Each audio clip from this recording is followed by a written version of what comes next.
Right now we are properly soccer-fied. I Just know about. I almost put on my Barca shirt and I was like, no, I'm gonna do my Together We Rise shirt. There And then we I got on here and was like, oh, you can't see go. anything anyway. Doesn't matter. All right. So I am lucky enough to be chatting with Hannah Shepard, who has been a really incredible instructor for us for the D license and for my 11B11 license with US Soccer. I can't tell you how amazing you are as an instructor, and doing it well on Zoom to me is just even more of a credit to how passionate you are, because I don't know how you get it to be that the whole room gets excited about it and that we feel like we're engaged. And I just think it's a credit to you for being able to do the Zoom instruction in a way that you make us all inspired.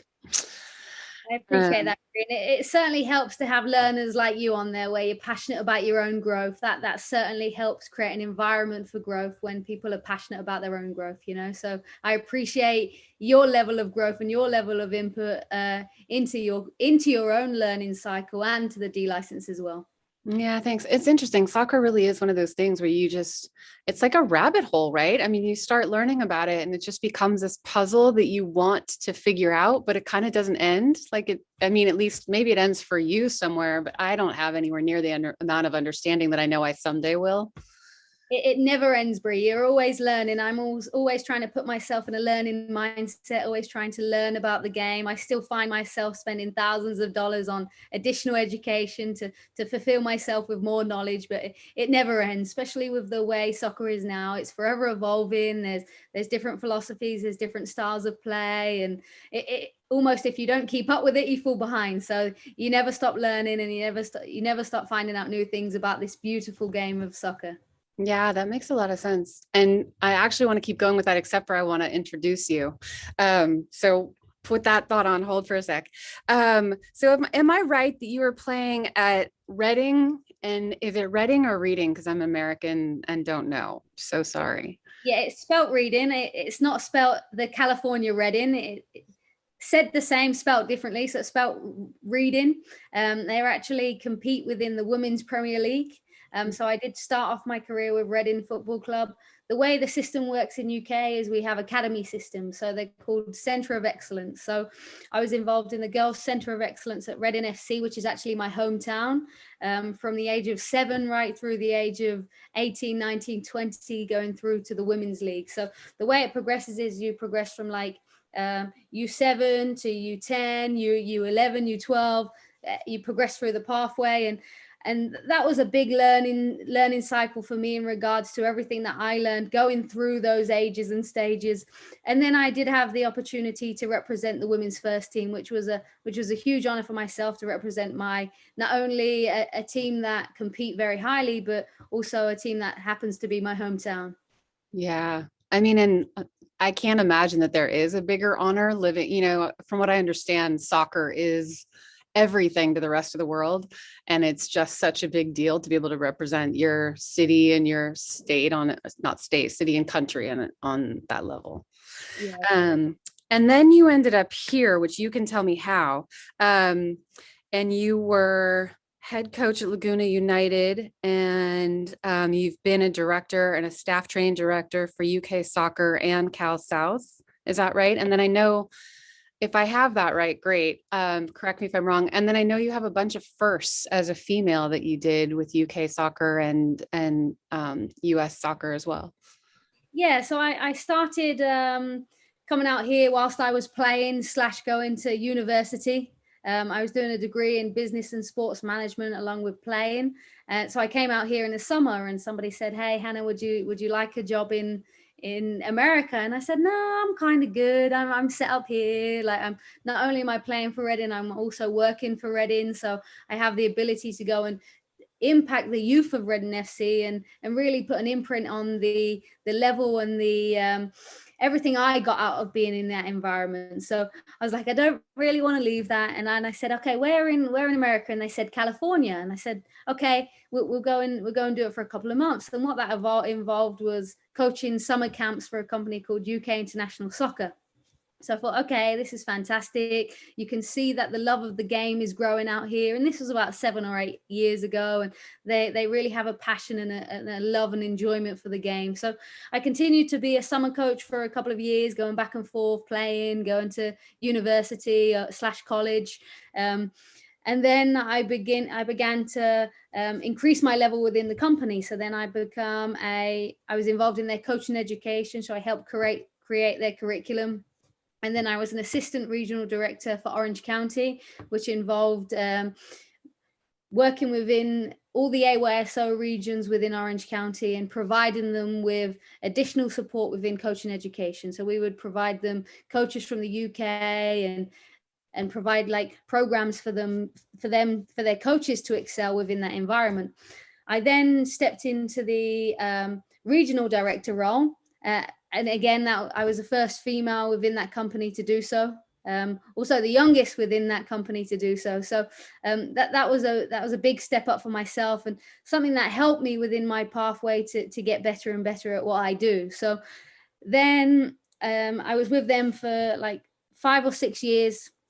I then received an offer from Cal South to come and work with Cal South as their assistant technical director. And the way that went about is I was completing my C license, my national C license. And obviously coaching is a huge part of my life as well as coaching education. So I find a way of trying to balance both of those roles.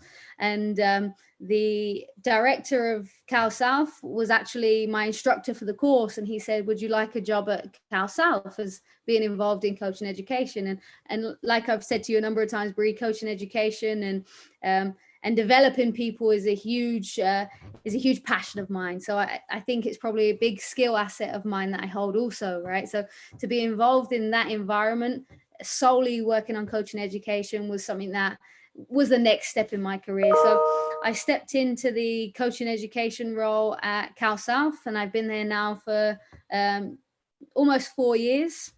And then I began to evolve within that role. So I began to evolve by teaching D licenses, and we put a huge press, and I put a huge press on emphasis on and getting more females in the game. So that's where we were able to create female only D licenses, which we were the first in the state. And now first in the country, sorry. Now we've actually been able to get a female only C license, again, which is the first within the country, and something that I'm hugely passionate about.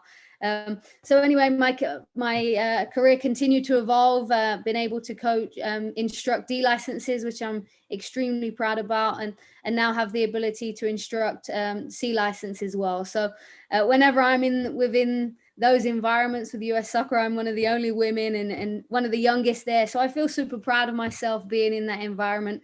And I will say I've been able to reach those just through setting a standard of myself. Everything I do it well, right? Or I try to put as much effort and as much hard work as I can into each environment. And then you find you build a network, right? You find just through chance that your coaching licenses or stepping into your own coaching education, you find you build a network and you're able to impress people, and then it opens the doors for opportunities for you. So my advice would be, in terms of getting to where you want to be, is just always work hard. Always have good attitude. I think hard work and attitude are non-negotiables in anything you do. The more you can have that work ethic and a good attitude, the better it's going to be for you in any environment. And then excel, right? When you have the opportunity to be in front of people of influence, like really try and excel. So that's a little bit of my pathway into how I came to the US and what I'm currently doing in the US. Well, we are lucky. I can say that. I really find, I don't know if you remember this, you probably do, because you seem to have a really good memory, but when I took your 11v11, it was earlier this year, and then I got an email saying that there was a female D license. Well, I never even thought about getting my D license. What interested me was actually the all-female experience of being in a sports environment. And I emailed you and said, well, I'm interested, but I'm just curious what the benefit of it is. What's the difference? And you said females just tend to be a little more vocal, a little, more willing to speak up. And I have found that to be true. I mean, there are times where I go, what would I be saying right now if this class was, 20 men and me, or 20 men and me and one other woman, which is, kind of a normal percentage, right? And I just wouldn't feel as comfortable falling on my face, which I do sometimes, or I really show my inexperience with the game or coaching or something like that. And I don't actually even know why I care whether it's a male or a female that I am embarrassed in front of. I mean, I don't know why that matters, but I'm more willing to be embarrassed in front of females. And because of that, I'm here going, oh my God, I love coaching and I always have. And this environment really makes me want to coach more, want to be better, learn also a lot. Like it's a great opportunity to just see coaching from a different perspective. The D license takes it so much further than the 11D11, right? Yeah, and it's important that you bring that up, right? It's important for us as instructors and mentors and learners, whatever profession you're in when you're teaching, to get to know your target audience, right? So being a good instructor is about knowing who you're teaching or who you're trying to improve. And so the characteristics of a man and a woman are different, right? So you find the characteristics of a man that they're more open to share without thinking about the thought process of what people think about their opinion. Women are less likely to do so. Often within jobs, we won't apply for a job because we think we're underqualified, as opposed to a man. They apply for a job without having the actual skill sets to be able to do the job. And some people may disagree with a women-only environment. They think, well, that's sexist the other way, right? But we have to create an environment where people can become autonomous learners, can feel that they're free to be able to provide an opinion without an opinionated environment. So it's important for us to grow the game. The amount of women or ladies competing within the game is growing and growing and growing and growing. And you notice that the women are generally more successful on the ladies with the US national team, right? So we have to keep creating people that can go up to that level. And the way we do that is by allowing them to excel themselves, allowing them to put themselves in an environment where they feel safe and comfortable to then go and really excel themselves within that environment. Yeah. I mean, it is very inspiring to watch our women's national team right now, not just because of how they play, but because they're really stepping into that role of being public figures, which I'm very appreciative of on many levels.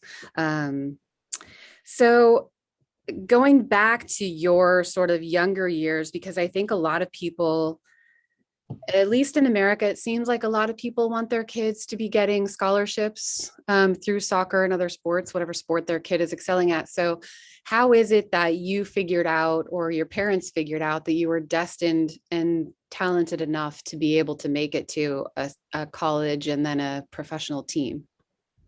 Yeah, so my mum always says the statement, it was a good job you were good at soccer because you weren't really good at anything else.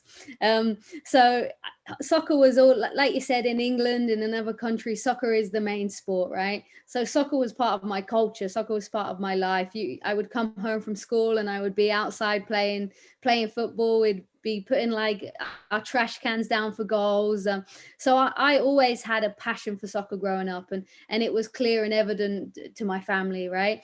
My mum never played. I never knew my dad, so I never knew if he played or not. But we grew up, the way my mum grew up was she was always taking me to the football, and that was something that was super, she enjoyed it, right? She was able to meet more friends or have a social network within my own sports environment. So they knew that I was destined to do something within soccer, right? Because of the culture, because of the love of the game, because of my constant passion for the game. And it was self-driven. It wasn't like my mom forcing me to go to the games. I was outside practicing and playing every single possible moment that I did. And sometimes it would have an impact on my grades at school and my homework, but my mom would always be there to check me on that, And so then I got involved with a center of excellence, and then my mom was like, okay, this is kind of serious. She does well at it, and she excels at it, and she enjoys it, which is the biggest factor, right?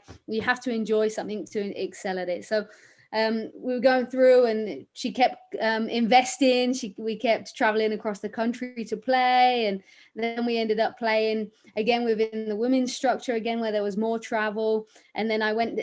University is a little bit different in England. You don't play like you do here, right? So the teams aren't the same. It's a little bit of a different culture. So you don't go to university or college to play soccer. You go there just to learn, right? So the culture is a little bit different there.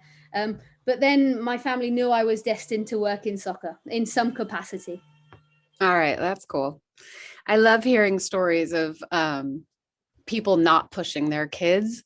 For some reason, I think that that's usually the wrong approach, although telling people that their parenting skills is wrong is never a good idea. But I do feel like there's a lot of pressure that people right now put on their kids to go and get college scholarships or to excel and to be really good at sports. And to me, it's like you said, if you don't love what you're doing, it's probably not the right thing to go and pursue. Somewhere along the way, you'll find something you do love that you'll want to do on your own.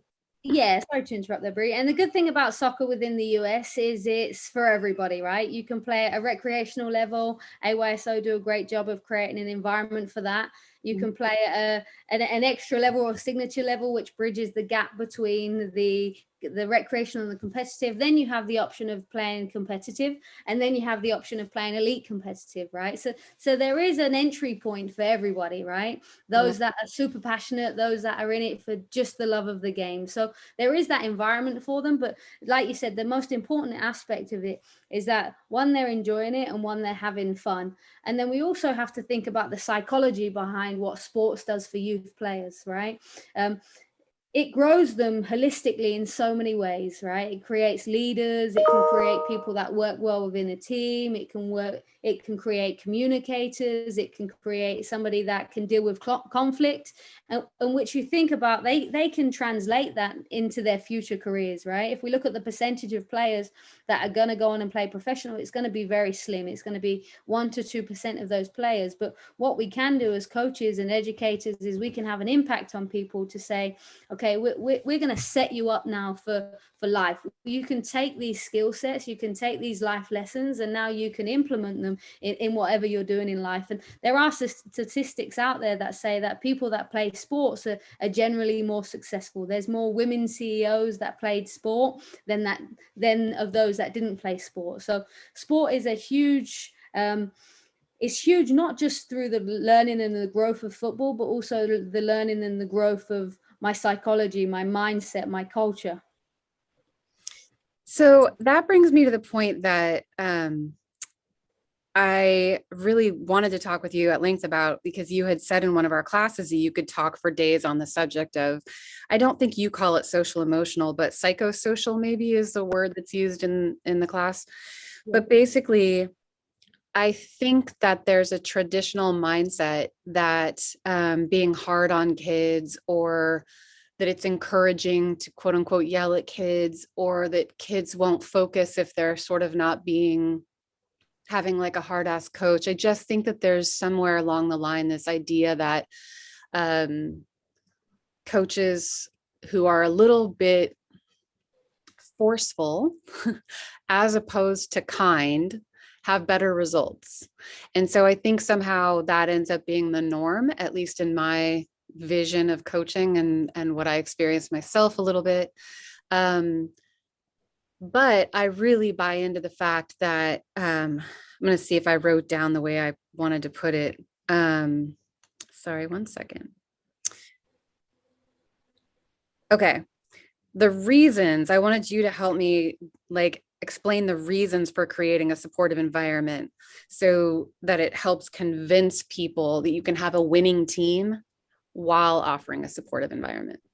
Yeah, and you bring up such a great point. Like often we think of a style of leadership and we think that leadership needs to be hard. We think that leadership needs to tell people what to do, right? Leadership's evolved in so many different ways. Leadership could be leading by example. Leadership could be creating an environment where you actually don't know who the boss is because everybody takes a leadership role, right? So creating your own leaders within that role. So leadership has evolved, and it's important to know who you're working with. Although although we're working with teams collectively, really we're working with a number of individuals within a team.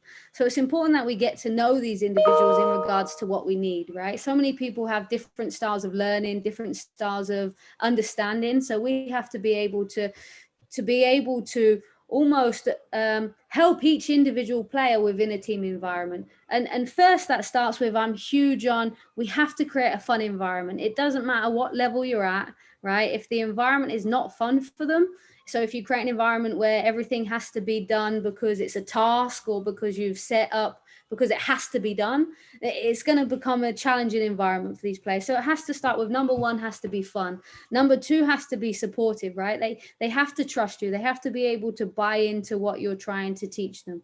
And that starts with getting to know your players, right? I have to know each player on an individual level in regards to what their needs are. Are you somebody who needs an arm around them? Are you somebody who needs to be kicked up the butt? Are you somebody who doesn't respond well to negative feedback? Are you somebody who is driven by constant positive feedback? Then I have to find a way as a coach to be able to appease the needs of all those players, to then bring those players together to create a team environment. So fun, it has to be fun, challenging, it has to be supportive, and then the team has to be on the same page. And the way that you can do that is by creating an environment where they've all got the same agreed upon goals. They're all going towards one task, and it's almost like they're in it together. They're in this task, or they're in this goal or objective, or they're within this season, and they're doing it collectively. The more you can create an environment like that, the more you're going to be successful. And often, if you don't have that environment, the information that you're providing on a technical or tactical level can sometimes be redundant because it can't be absorbed. So say you're trying to say two specifics. There's a kid on your team who really has trouble passing because he is the best player on the team and he doesn't want to let go of the ball because he just worked hard to get it all the way up there and now he doesn't want to pass it. I try to think about like that is at least at AYSO where, my history has been with coaching, that tends to happen a lot. And I want to be supportive of a kid and understand the fact that he did just work that hard to get all the way up there. But also it is a team sport. There's no sense in having 9 people on the field or 11 people on the field if one person's going to try to play 80% of the game. On the flip side of that, there's a kid who's probably afraid of messing up, whether they're on a club team or a beginning team. Nobody wants to mess up because you're aware of it when it happens, right? Nobody really likes that feeling. So how are those two extremes things that we can support as coaches? Be like not knowing who the individuals are, what their personalities are, I guess. What's a generic answer? Yeah, so like I said, it starts by getting to know those individuals. So then it really falls within your philosophy as a coach, right? If it's driven heavily on winning, so if you create a culture of winning and you have to win at all costs, then your sole focus is going to be on that one individual who likes to keep the ball and likes to score, because they're often going to be a result of you winning, right? Especially in that recreational environment where it takes one player to shift the game, right? But so I need to shift my philosophy. Is my philosophy about developing or is it about winning? If it's about development, then the whole way I approach that player is different, right? My approach to that player is, okay, fantastic, you did a fantastic job. Next time, try and pass to Johnny or Billy, right? Whereas if I've got a winning mentality, I reward every time he's dribbled and been successful, even though he hasn't done anything on a collective manner, right? So it comes down to the way I educate, the way I coach, and the environment I set up. If I'm forced on winning, my environment is going to allow that player to excel in that environment. If I have the player who, again, my philosophy is driven on winning, and every time he tries something, I say, no, Johnny, don't do that. You're going to lose the ball. Or if I don't reward something that he's trying, or I'm not creating an autonomous environment, or I'm not allowing these kids to be experimental, then I'm going to create an environment where they're not going to do it. They're going to feel embarrassed every time they try it. Now, if I'm a coach now who is my philosophy and my tenets are on development and education, then every time that Johnny does try it, whether it's successful or not, I'm rewarding the fact that he's trying it. And then as a coach, I'm getting deeper into how I can help him on a technical level to make sure what he is trying, it can be implemented next time. So I'm providing that environment where they feel free, that it's a safe environment. They feel free to try things. But then as a coach, I'm going in and I'm observing, and then I have the power to say, do you know what, you didn't do it right this time, well done for trying, but let me show you how you can do it better next time, or let me help you and support you in that process. Yeah, that makes sense. I feel like part of what I assume is a problem with advanced, when I say advanced, I guess I don't actually mean advanced, the older kids, say you're coaching 13, 14, 15-year-olds, they are kind of going through puberty. They have really become self-conscious. They don't really know what they bring to the table yet. So I presume they're all very sensitive, whether they act like it or not, because everybody wants to be succeeding in those moments. So I guess my thought is, what if you are on a winning team? You still need to have some supportive environment for those kids too, right? If we look at what life is giving them as a 15-year-old, it's not a simple life in a 15-year-old's head. So if they are a competitive person and we're trying to reward bravery, then I guess it's not such a horrible thing when they dribble all the way up the field. But what if it is costing you games? What do you do?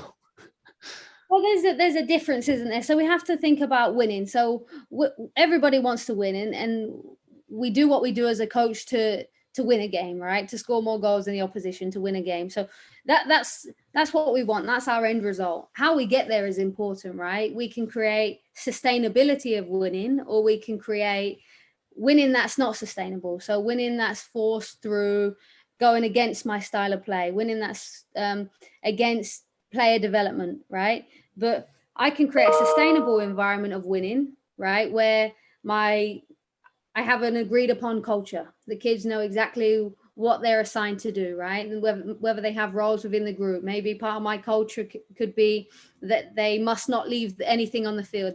Everything must be the way they got there, right? So they're not leaving trash on the field. That might be part of my culture. Part of my culture might be they shake the coach's hand after practice. They acknowledge, they communicate with their teammates. So the more I can build a culture, and then it's about my philosophy, right? I'm relying on my philosophy and I stick to my philosophy. My philosophy might be the way that I like to play is by keeping the ball. So I like positional play, for example, right? I'm consistent with my philosophy, and then I create objectives and activities and sessions that are in line with my philosophy, right? To help players build in that philosophy. Then I'm consistent with my culture, my philosophy, and then I'm consistent with the way I build my team, right? We must be a good team. We must follow the same guidelines and rules. We must collectively work towards the same goal. So I'm building on different aspects to create a sustainable winning team, as opposed to a team that's just been a team that's winning, but it's not going to be sustainable because that short-term success is going to end. Okay. Yeah, that makes a lot of sense to me. Thank you. So I guess that brings me to actually a tactical question that I have, which is something that you've been introducing. And for some reason, this has been going over in my head, which is the idea of being compact. So I guess I just want to know how to use this to my advantage more. Being compact to me means that you're you're letting there be open men on the opposition. It doesn't have to be men, obviously. You're a man. You're letting a player be open and unwatched, which means that if they have a good shot, they have a good angle, they can take a shot because they're not covered, because we're being compact, whether that's compact around the ball or compact around the goal. But you are explaining how keeping your shape, being compact, helps avoid counterattack. I wanted to understand that more. And then also just, it seems all of a sudden like the idea of being compact is just something that is the answer to all of my own questions on how to build a proper defense that I haven't had click yet. So I just wondered if you could explain it a little more. Yeah, so when you talk about compactness, first you got to think about the formation and the way you like to play. So obviously you start with your formation, whether that's a 1-4-3-3, and then you've got to think about systems of play, right? what you want to do in attack and what you want to do when you have the ball, what you want to do when you don't have the ball. So you have to establish those items first before you can dive deep into your strategies within the game. And your strategies within the game might be, when I'm defending, I'm going to be compact in relation to the goal, right? Like you mentioned, my strategy might be that I'm compact in relation to the ball. You mentioned compactness can be defined in different ways. Okay. You mentioned about leaving people free if you go compact. So the importance of compactness is to prevent what? Prevent them from making opportunities to score. Yeah. So with my compactness, I want to prevent them either breaking my line of defense, or I want to prevent them scoring. Okay. And it differs in different areas of the field, whether we're close to their goal or close to our goal. All right. So we've got different types of compactness. Then you think about often leaving areas of the pitch vulnerable, right? When you compact, you try and close the options that are foreseeable, right? That they're going to be able to meet, right? If somebody's able to play a 40-yard pass that happens to get to somebody in a wide area, that's just a really good pass. Sometimes that's not preventable, okay? But the more we can be in a compact shape, the harder we make it for the opposition to break us down. Does that make sense? Yes. So, for example, I've been watching Spurs for a while. There's probably not the best team to watch, Brie. Not at the moment. That's my husband's team more than mine. But I'm a Man City person. So I feel like I keep watching the same player, get scored on, and the same player be criticized in the post-game talk. Okay. But I'm watching and I'm like, he is on somebody. It's like sort of this concept in my own head is I'm watching a shape, all right? I'm trying to look at things through what I'm learning. I'm watching the shape. I see the shape. They score on the same player, maybe 6 times over the course of like 3-4 games. I get the fact that he probably is the problem, but I can't identify what he's doing wrong. You know what I mean? He looks to me like he's in the right spot. So there's one thing being compact and having a defensive shape or a defensive system, but then it has to be the decision making of the players, right? When do I press the ball? How do I press the ball? Where am I going to show that player? When do I jump? When do I go in and attack that ball? So the decision making. So it's important I've got my shape and the players are established with their shape and their system, but then it's the decision making, and we have to help these players with the decision making of when to do certain things. When I go in and win the ball. When do I follow my man as opposed to go into the ball? So we have to enhance the decision making and putting players into game realistic sessions at your practice help for them to read the game and understand when and where and how they do certain things. So we have to evolve the decision making to make that part of the game more achievable. Which is what we do by asking questions as opposed to telling them what we want to do. Of course, because what you're doing there by asking the questions is you're getting them to think about it, right? So they're thinking about ways that they can read the game. They're thinking about ways that they can make decisions. Yeah, I get that. So I wanted to ask about your own experience as a player on Reading. Not necessarily who your coaches were, although of course you can say whatever you want, but more, what did you find inspiring? What did you find, like what was the role of the coaches at that level of play? I mean, there's a huge coach staff, obviously. So I guess I just wanted to hear a little bit about what it's like to be a player on working with a professional Premier League top of the line staff. So my time was a few years back. So the game's evolved now, right? Women have a lot more money within the game. So it's definitely evolved a lot since I was in the game. But the biggest thing is the infrastructure, right? So the support system for you. So when you get injured, you have support. You get support on what you eat, what you don't eat, how you can keep yourself fit when in the off season. Those are big factors that help you stay at an elite level, right? It's having that support within not just only the football environment or the football level, but the outside factors that play a big part in performance, right? So your diet, your nutrition, your injury, your sleep, things like that we have to think about those aspects of an individual to be able to get to that peak level of performance. Yeah, that makes sense. Um, it's funny because my son was 9 and he had a coach on the tournament team who really was big on telling the kids what to eat. The parents were like, he's 9. I'm not being specific with my soccer tournament. When I used to have swim meets, it was like my mom always made me have spaghetti the night before, which was totally fine with me, but I don't think, not sure that's how people eat now. Um, Sometimes that's important, right? So we need to fuel players in those environments. Sometimes when they play 2 or 3 games a day, which probably shouldn't be happening in regards to what players can physically perform, but if they do happen to be in that environment, we have to fuel them in the right way, and that's important at each age group, right? So sometimes factors like that are important.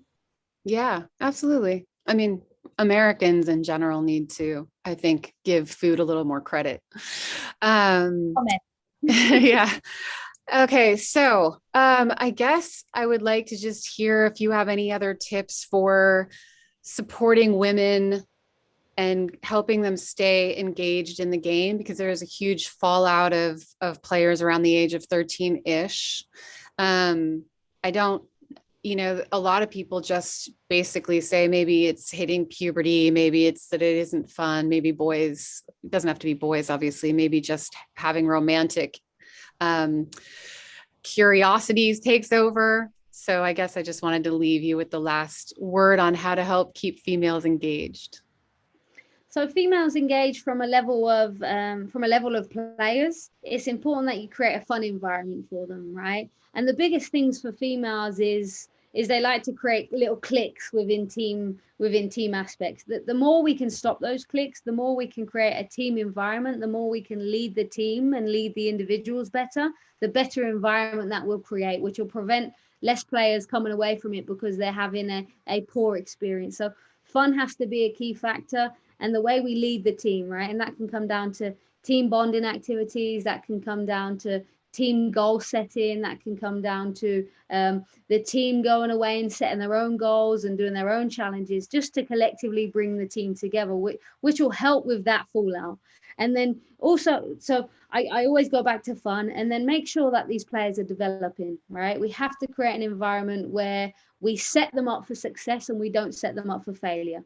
If we're creating sessions that don't replicate the game, then there's often going to be failure within the game. If we set them up where our sessions like the game, they're experiencing experiences that happen within the game, they're going to be more successful when they go out to the field. Yeah, that makes sense. That makes a lot of sense, actually. Um, well, I very much appreciate your presence in our soccer environment. I appreciate all of your leadership. I personally appreciate you being so supportive of female coaches and so invested in helping us all succeed. And I just feel very lucky that you were willing to do this chat with me. So thank you very much. I appreciate it, Brie, and thank you for everything that you bring to the course and to the soccer environment also. Thanks. All right. I'll see you at the next class. Great. Thank you, Okay. Brie. Thanks. Bye. Bye-bye.